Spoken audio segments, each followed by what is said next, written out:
Salutations. What's good? Hope everything healthy, everything strong, everything sturdy. You know what I mean? Appreciate everybody showing that support and that love. Definitely, man. You know, rest in peace to all the fallen soldiers, all the OGs, all the family members and everything that worked it out, man. You know, shout out to them, man. Moment of silence to them.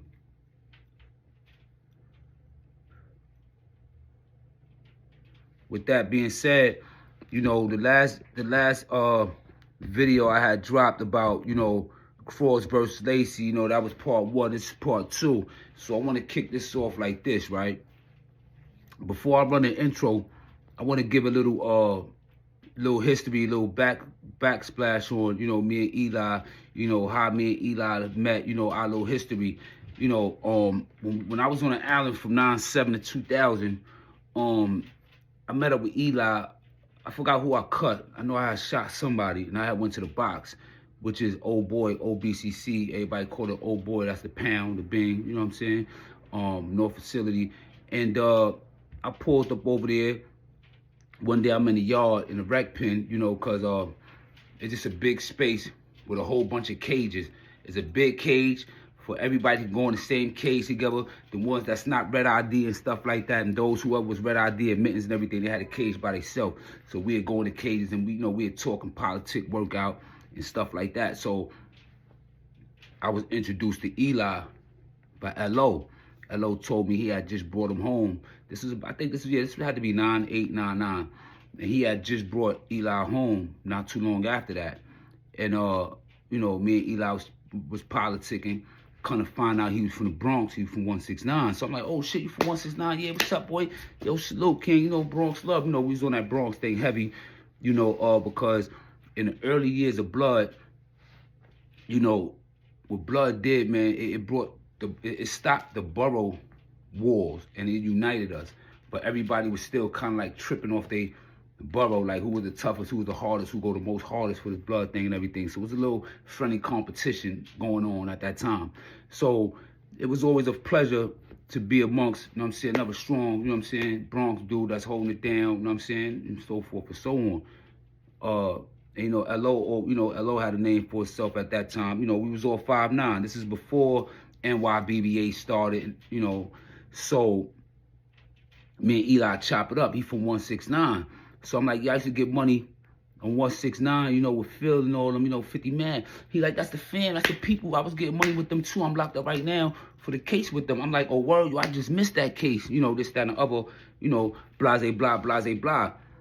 So I had just missed that case because I had caught a case with them. If anybody know, if you on Marcy Place in Sheridan, there's a school right there. On the side of the school, on the right-hand side of the school, if you're facing it, on the right-hand side of the school, it was some new buildings that were just being built. You know what I'm saying? I was trapping in there, got caught up in there, and caught a bid from there. After I got locked up from that, I ain't caught a bid from there, but I got locked up. When I got locked up, I didn't hustle over there no more. Maybe about 6, 7 months later, they caught that case. You know what I'm saying? So, you know, so we was chopping it up, and then once we found out, we knew the same people. It's like we known each other from years and we just had met. You know what I'm saying? So now I'm gonna start the story to where Eli coming in the cell with me. I got Eli pulled in the cell with me. I'm on level 3. This is 2012 going into 2013. Outlaw 20 post have been faded. This is after I spoke to Larry O on the phone. This is 2010, summertime. Larry O was in the street at the time. And, you know, me and him had a conversation. He wanted to make Outlaw Ballers. He wanted to combine Outlaw 20s and Mac Ballers and make one hood with me and him, you know, on top. And then I'll tell you about the conversation me and Eli had about it and what transpired after that. But before I do that, we're going to run that intro. Salute.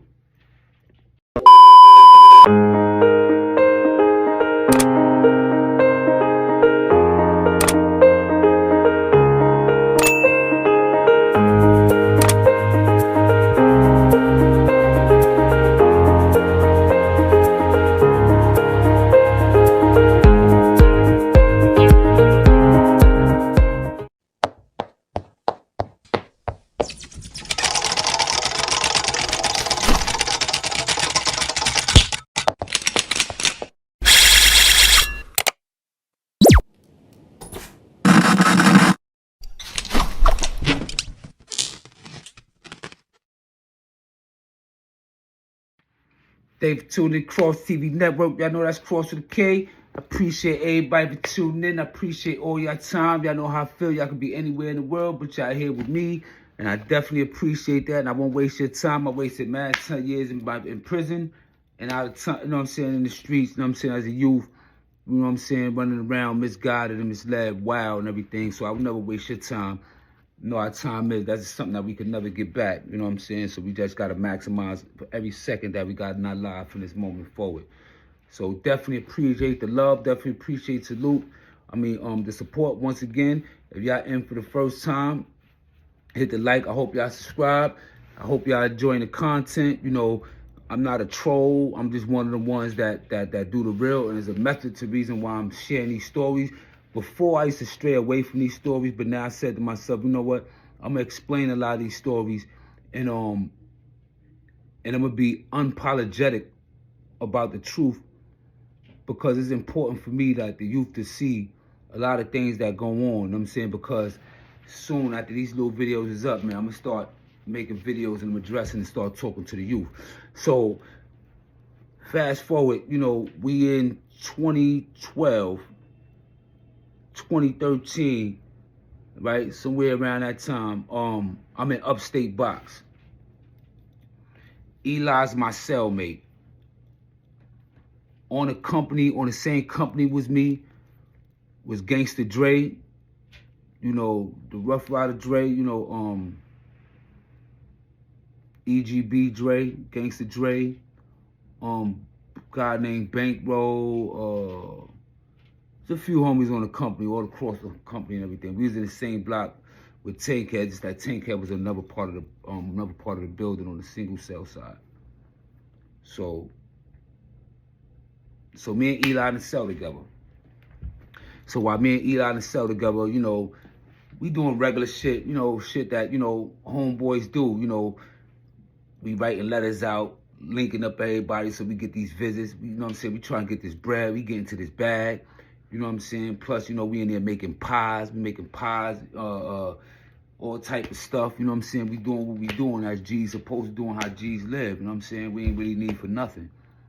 You know, crazy thing is this, right? So while me and Eli in the cell, you know, we having numerous conversations. Me and Eli was in the cell for about 4 or 5 months together, right? So me and Eli talking. So he like, what the fuck happened? What's going on with this, that, up? I'm like, you tell me. You just came from population. I don't know what the fuck is going on. I can't get no mail. I can't, you know what I'm saying? I don't know what's going on. I don't know this, that, and the other, boom, boom, boom, boom. So I'm like, yo, you spoke to LO? Last time you spoke to LO, he's like, yo, it's been a little minute. You know, I've been moving around, bouncing around. You know, what's good? So I'm like, yo, listen, man. No. Eli, I said, no, listen, man. Me and LO had a conversation, you know what I'm saying? When he was home, I was on the phone with him when I was in 5 Point. This was 2010. I was in the yard, and I was on the phone with LO, and LO wanted to combine our hoods. So Eli like, word? He's like, what made him do that? I said, I don't know, but you know, niggas been acting funny toward the Max and everything like that, so I don't really know what's going on. You know what I'm saying? So he like, yeah. But he was like, yo, man, I got a better idea, man. You know, all these hoods that got faded, or it's just or certain hoods that's just independent and everything like that. You know, we should just come up with our own joint. You know what I'm saying? Holla at Tankhead right there. You know what I'm saying? You know how dudes is trying to come at Tankhead. You know, Tankhead been in the box forever. You know what I'm saying? So, you know, we should holla at Tankhead.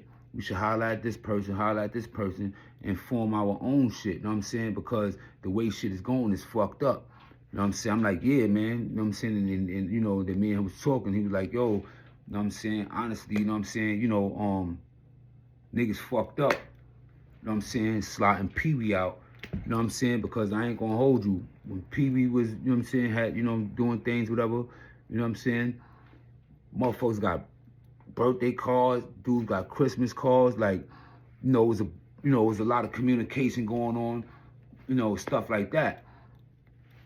And honestly, and I'm not trying to throw jabs, or I ain't really trying to shit on nobody or nothing like that. I'm just speaking all facts. Lace never really did nothing for 5'9".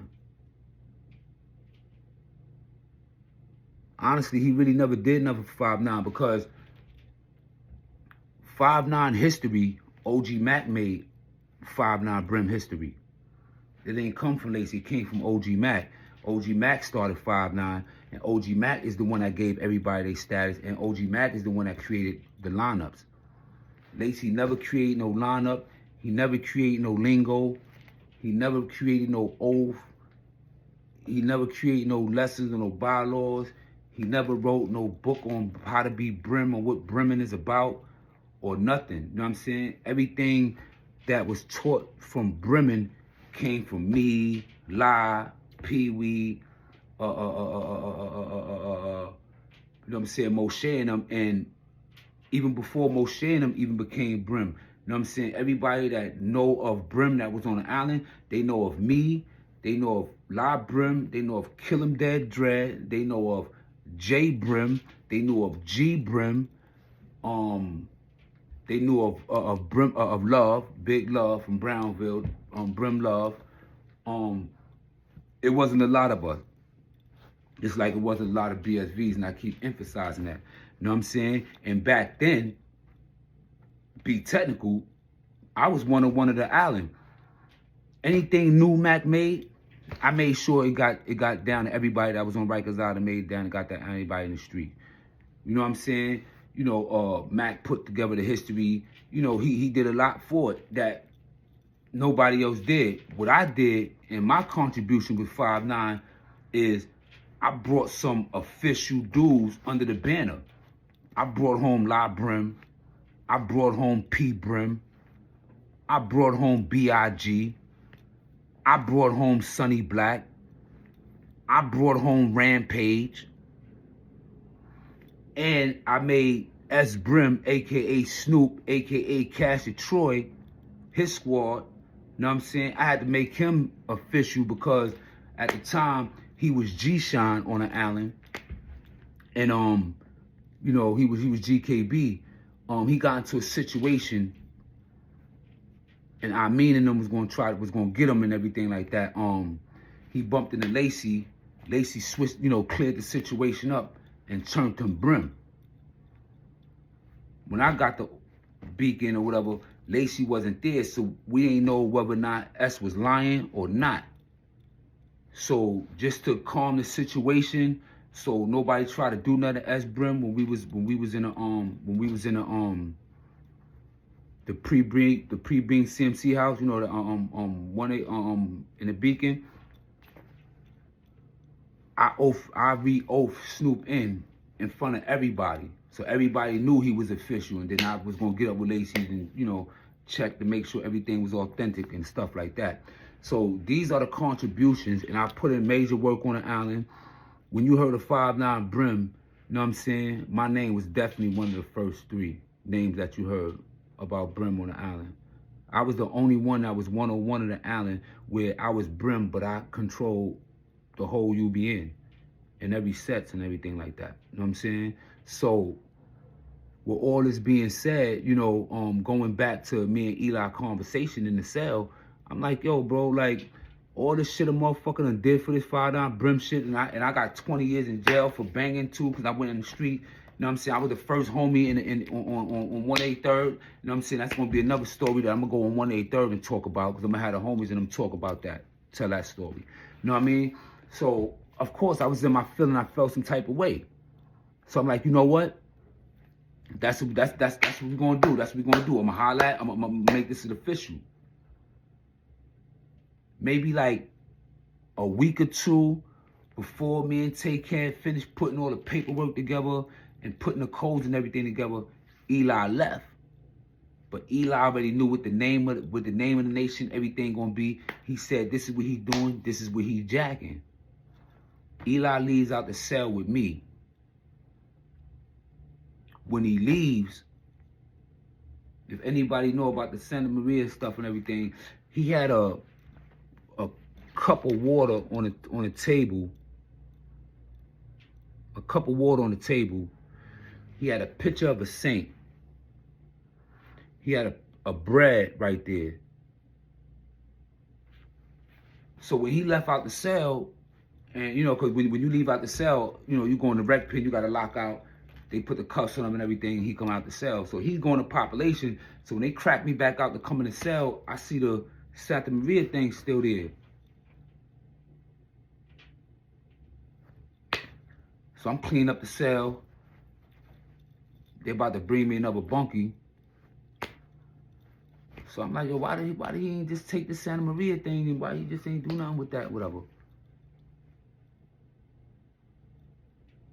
Next thing you know, they bring somebody in my cell, I lock out, let the person come in. I knew the person was a homie, threw it up with him, everything. You know, like I said, even though I was supposed to be fooling everything like that, real people knew when niggas was fucking with me. So, tossed up in the cell, talking to the homie. So me and the homie just started blowing it down. As we blowing it down, I'm like, you know what, fuck it. We gotta take the Santa Maria thing down. I took it and threw it in the garbage. As soon as I did that, I went and turned and got the blunt. The police knocked on the door and said, self-search. I got the blunt on my hand, got the loony on the bed, with this, you know what I'm saying, all this just happened, you know what I'm saying, just came over visit, you know what I'm saying, just got the loony, whatever. So of course I had to refuse, tuck that, whatever, go out, lost my level, caught another ticket. Got in contact with Tankhead, pushed all the paperwork to Eli. By that time, come to find out, Eli was making it seem like what I was saying that was going on was true, wasn't true, like if I was lying. And that created a whole nother session. And we're gonna speak to that in part 3. You already know, thank the Kross TV Network, that's Kross with a K.